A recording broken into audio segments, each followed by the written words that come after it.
It's actually not only the inability to hold rallies, but we cannot meet, we cannot go on radio stations. The last time I was supposed to go on a radio station, the military surrounded the radio station, beat up people and started arresting and harassing them. In Uganda, while the regime, the Minister of Health and other people from the ruling party are going around holding mass rallies and mass processions, the people, the members of the opposition, particularly those from the People Power Movement, which is having the National Unity Platform as a political wing, are completely not allowed to express themselves, to meet people, or to have any kind of political engagement. That is the situation in Uganda, although the people of Uganda are fighting back. You've had about 2 years to make your case to the people of Uganda. Why would Ugandans suddenly forget you because they've not seen you at a rally? As a matter of fact, for the last 2 years, we have been completely blocked from reaching the people. I used to communicate to the people of Uganda through my music, but today my music is abolished. My music was abolished 2 years ago, and all my songs are banned from playing on radio stations, and my voice completely banned from radio stations. We had hoped to use the campaign period to communicate to the people of Uganda and reach out to them, because the government in Uganda was always claiming that it was not campaign time. And now that it's campaign time, President Museveni is trying to use or manipulate the COVID-19 situation in Uganda to stop us from reaching the people of Uganda. Of course, it's going to affect us greatly, because the people of Uganda need to make an informed decision. Unfortunately, while President Museveni has been moving around the country campaigning, he has blocked us from reaching out to the people of Uganda. And now that it is campaign time, still he does not allow anybody from the opposition to reach out to the people of Uganda. I must say, like I said before, that the Minister of Health, who signed the regulations blocking gatherings, is going around holding rallies and holding processions. Recently, the Minister of Justice and Constitutional Affairs was also having a big rally and later on a procession. And even the Vice President of Uganda held a rally very recently. So this has been the way the NRM regime, which is in the party in government in Uganda, has been misusing the COVID-19 situation to gag and curtail our freedoms of expression and interaction. Mr. Kyagulanyi, let's talk about the election itself. Your country, Uganda, has had the same president for nearly 3 decades now. Wouldn't the opposition in the country... For more than 3 decades.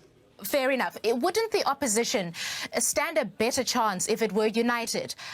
You've not been able to form alliances with other opposition members. Isn't that self-defeating?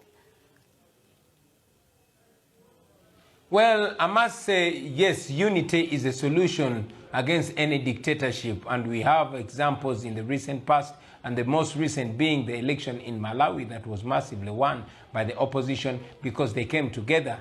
But again, I must be quick to say that the opposition does not only mean the politicians, but it means the people that are opposed to the dictatorship in Uganda. I and my team have spent the last 2 years talking to all the political players, all the political groupings in Uganda, so that we can come together. Unfortunately, there has been a lot of interest that we have not been able to agree. That being said, I know that the people of Uganda are way ahead of us. I am convinced that the people of Uganda are already united. This they've been telling us while I lead the People Power Movement, and it's for the sake of the election that I, together with my team, had to create the political wing of the People Power Movement, and that is the National Unity Platform. We did this because we knew that we had to answer the cries of the people to unite. We established the National Unity Platform to unite all forces of change, but it had to come as a political party. And right now, as we speak...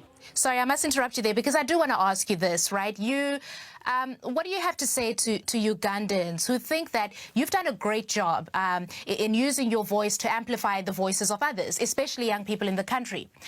But they argue that that doesn't necessarily make you presidential material. Well, I'm not here because I'm presidential material. There are so many people who are presidential material. They are in their thousands, but they do not have a voice. They be the candidates? I come here, I present myself as a glue. I present myself as a glue to put together all this resource. What we need right now is a leadership that will lead us through this dictatorship. Right now, as we speak, I know that I'm fully qualified to lead Uganda. But again, I know that it's not my qualifications alone. It's the qualifications of all the Ugandans that want change. I'm not doing it as a person, we are doing this as a team. But again, I must also say that I am presidential material. I'm well educated, I'm well researched and well traveled. But most importantly, if we are to compare with the president that has presided over our country for more than 34 years, he is not as educated as I am. He was not as credible as I am. And he was around my age when he came to power, when he took over the country. I want to believe that I am as qualified as him or even more. Fair enough. And I want to bring this conversation to you, Mr. Kyagulanyi, because what is it that you are offering Ugandans? Talk to us about some of your policy. Let's talk about next year's election. Assuming you get the job and you are president of Uganda, what is the first thing, for example, that you'll do as the president? I, together with my team, want to put an end to a lawless leadership. We have 5 core principles that we are targeting. One is the rule of law and respect for human rights, which you don't have in Uganda. The laws exist. We have the most beautiful constitution, and we have amazing laws which we do not respect, which the government in Uganda does not respect. So we want to return the rule of law and the respect for human rights.